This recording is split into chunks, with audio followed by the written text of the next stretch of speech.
have a quick, strong emotional reaction, it's sometimes referred to as being triggered.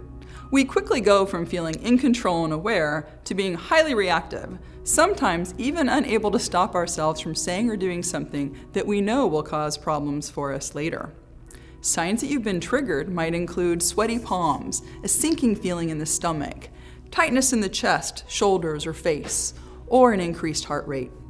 Each of us has our own patterns, but it may be helpful to know that whatever your pattern is, it was handed down to you over time through your biology as a way to protect you from threats. And this system still works really well if your physical safety is actually being threatened.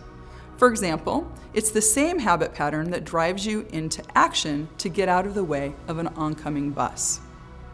The tricky part is this system operates not just for physical threats to our survival, but also for perceived or imagined threats. For example, perhaps you're leading a meeting and a co-worker looks disengaged. This can set off a low-grade threat response, even though, stopping to consider the situation, we really have very little idea of how the co-worker is actually feeling or how big of a threat the situation really is. What I'm talking about here is called the amygdala hijack, best demonstrated with this clever hand model of the brain. The middle finger and the ring finger are roughly where the prefrontal cortex is. This area plays a big part in executive functioning, decision-making, self-regulation, planning, and so on.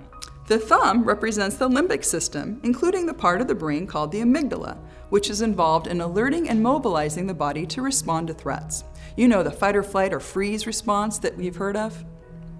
When the brain perceives a threat, which can come from the external environment or even from our own minds, typically the amygdala will start firing, preparing the body for a quick response.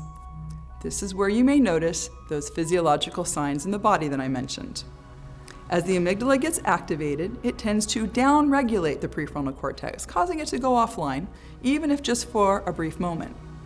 Physiologically, what's happening is the body's preparing to respond to the threat, so it's pulling resources away from the slower, more deliberative thinking to faster, more impulsive thinking. The result is that when we get triggered, we tend to think and act as if we are fighting for our survival. We narrow our focus, we act quickly, and sometimes even with a tone of violence or fear, yelling at others or retreating away. According to emotion researchers, Kevin Oshner and James Gross, we can think about managing emotions as having 3 stages. These are strategies that we can use right when an emotion happens. And there are also strategies that we can use that can be more powerful and maybe easier to access after some time has passed from the triggering event. The first thing we can do when the event happens is manage our attention. We redirect our attention away from the threat to something that is more stable, like the breath. As some time passes, we can then practice reframing. We can change how we think about the situation to something that's more conducive to growth and well-being. For example, we can reframe a failure from being a sign of incompetence to being an opportunity to learn. The final thing we can do is practice acceptance. That is, to accept that what happened, happened. Doing this frees up mental energy, which may otherwise be spent ruminating about the past and beating ourselves up. An important thing to note about acceptance is that it doesn't mean that you have to condone or give in to things that are harmful. It's merely a simple recognition of how things are, which actually enables us to then move on to our best response. It's also important to know that acceptance can be difficult to practice right after you've been triggered. Often it's easier to practice acceptance as we look back on the triggering event, as a way to make peace with it and move on. The mindfulness practice we can do to help us when we notice when we are being triggered is called STOP, and it's a very useful tool to help redirect our attention and reframe the situation. The acronym STOP stands for Stop, Take a Breath, Observe, and Proceed. I'll walk you through the steps, and then we'll practice it together. The first thing you want to do whenever you feel triggered is just stop. Do not react for just one moment. I refer to this as the sacred pause. If you only remember one step, remember this one. In almost every instance, taking this step alone will have already made a big difference for you. By focusing the mind on the breath, we reinforce the sacred pause and calm the body and the mind. Observe your emotional reactions. Observe the reactions of the other person as well. As you do, perhaps bring to mind the observation that everyone wants to be happy, and their efforts, even if creating harmful results, are based on trying to find happiness in some way. And finally, bring to mind ways in which you might respond to the situation that would have a positive outcome. You might imagine what is the kindest, most positive response you could give. Or you could simply ask yourself, what would it look like to be a little more patient, a little more understanding, a little more responsible? Now I'll invite you to think of a situation where you were recently frustrated or annoyed. Something that's a 6 on a scale of 1 to 10 in terms of frustration. Not something really bad, but something with a little emotional energy to it. Now close your eyes and bring to mind this situation. Where are you? What are you doing? Who's there? See if you can bring up just a little bit of that unpleasant feeling. Not too much, just a little. Let's begin with the feeling of stopping. In this situation, whatever you feel you might say or do, or even think next, hit pause. Next, turn your attention to breathing. Feel the breath as it comes in and out of the body. As we're practicing now, we may have the opportunity to emphasize what this would feel like. So let's continue attending to the breath fully for the next minute or so. Now, with a bit more mental space, observe any emotional sensations in the body. Keeping some attention on the breath to stabilize the mind, you might gently let your attention scan your body and notice. What sorts of feelings are present for you? If you notice places that feel tense or uncomfortable, you can remember that this is your body's natural response to try to protect you. Or put differently, it's data coming in from your body about your emotional state. As much as you can, recognize that these are unpleasant feelings and hold them with kindness. And let's turn the observation to any other people who may be involved. Remembering that other people have a body, a mind, thoughts, feelings, uncertainties, and struggles, just like you. As you do, bring to mind the observation that everyone wants to be happy, and their efforts, even if creating harmful results, are based on trying to find happiness in some way.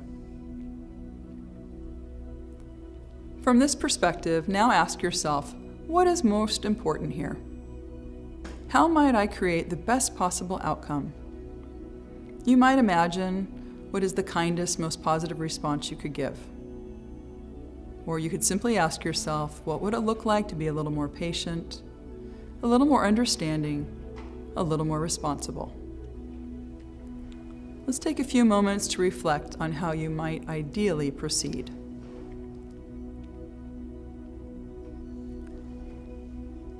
Now let's try out a short acceptance practice. As with the other practices, we'll focus on getting a feel for it so that you can access it later in your everyday work and life. This practice will use a simple phrase to invite acceptance, saying silently to yourself, I do my best, I let go of the rest. On the inhale, say silently to yourself, I do my best.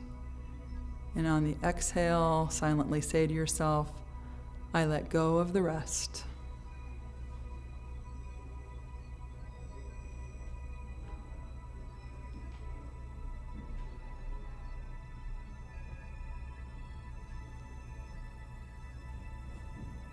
On the inhale, saying to yourself, I do my best. And the exhale, saying, I let go of the rest. And if you'd like, for the next half minute, we can simply stay with that feeling of those words. As you breathe in, being present, engaged, attentive. As you breathe out, being accepting, opening up, and letting go. Let's now bring this practice to a close. First, if you're still feeling any residual tension in the body, you can place your hand on your stomach. This will help to anchor your attention to the simple act of breathing. And let's turn our attention fully to the breath, letting the mind settle and be present in the body at this moment.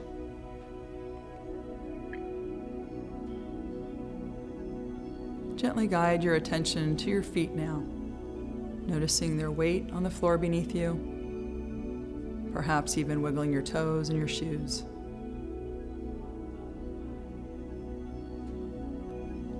And now bringing your attention to your hands, noticing any sensations in the fingers.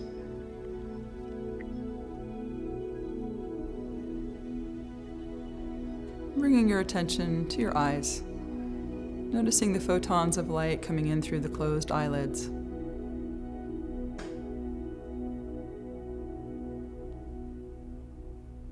And slowly bring yourself back to the room by opening your eyes and taking any movement that feels right.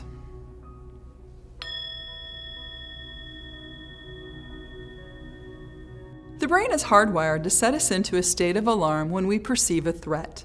In more extreme cases, you might call this the amygdala hijack.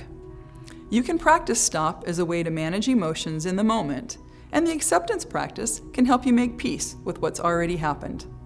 Both of these practices can help you be less reactive and put you in a position to make a more intentional choice about how to respond when you've been triggered. I hope that what I've shared has been helpful and that it's inspired you to be more present in your life. Have fun with it, practice it, and try sharing it with a friend. Thanks for listening.